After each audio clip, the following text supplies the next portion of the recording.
Euro cup 2024-এর group B এর round 3-এ আজ স্পেনের মুখোমুখি হয়েছিল আলবেনিয়া। রাত 1টায় জার্মানিতে খেলাটি অনুষ্ঠিত হয়। আলবেনিয়া আজ 4-2-3-1 ফরম্যাটে খেলা সাজিয়েছিল মাঠে। অপরদিকে স্পেন 4-2-3-1 একই ফরম্যাটে খেলা সাজিয়েছিল মাঠে। খেলা শুরুর পর থেকেই আক্রমণাত্মক অবস্থানে চলে যায় স্পেন। প্রথমার্ধে একের পর এক আক্রমণ করতে থাকে স্পেন। খেলার মাত্র 13 মিনিট সময়ে এসে দানি ওলমোর সহযোগিতায় ফেরান টোরেস এর গোলে 1-0-তে লিড পায় স্পেন।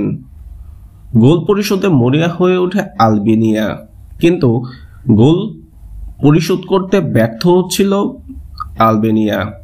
প্রথমার্ধে 1-0-তে এগিয়ে যায় স্পেন।